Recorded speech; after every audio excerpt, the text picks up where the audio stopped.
Soni Majlaj në intervistën e fundit pati goxha shikueshmëri. Kjo për faktin që shpalosi shumë çka nga karriera e saj, por edhe që kishte zgjedhur të këndojë një këngë e cila ka shumë vite që u publikua në bashkëpunim me grupin Tingulli Trend. Këtë javë lirshëm mund të themi se kjo këngë u dëgjua sikur të ishte publikuar për herë të parë. Madje interpretimi i saj ka arritur miliona klikime. Për çfarë bëhet fjalë kuptoni tani?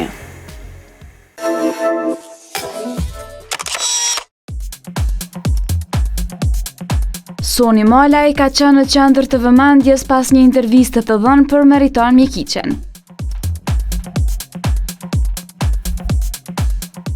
Donë se prezenca e saj në studio televizive ashtu edhe në projektet muzikore ka qenë më rrallë kohët të fundit. Kjo dalje e saj ka rikthyer interesimin e publikut për artistën.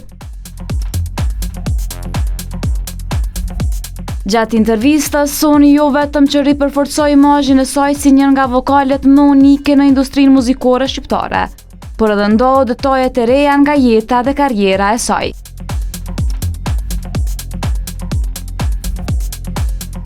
Kjo paraqitje u pret me komente dhe reagime të shumta, duke dëshmuar se ajo mbetet një emër i dashur për publikun, me një karrierë të gjatë dhe një repertor të pasur me hite.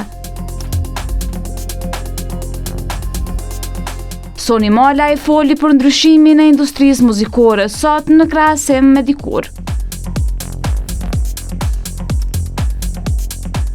Konkurenca ka shtuar kërkesën e llogarisë tek secili, duke filluar nga imazhi e paraqitjet në skenë.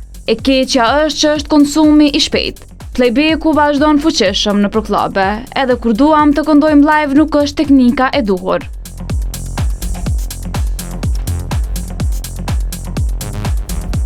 Duke qenë se shumica e këngëtarëve këndojnë playback, është një pakicë shumë e vogël që kërkojnë të dalin live, por pronarët e klubeve thonë që jo, sepse rrezikohen të tjerët. Audienca e kupton shumë mirë këtë. Ndoshta edhe këngëtarët duan të dalin live, por nuk janë kushtet, sepse gjëja është shumë e shpejtë, u shpreh ajo.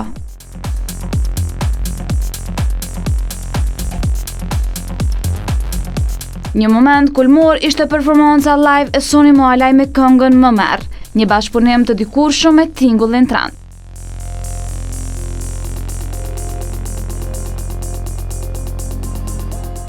Kjo performancë u shpërnda masivisht në Instagram dhe arriti mbi 1 milion klikime.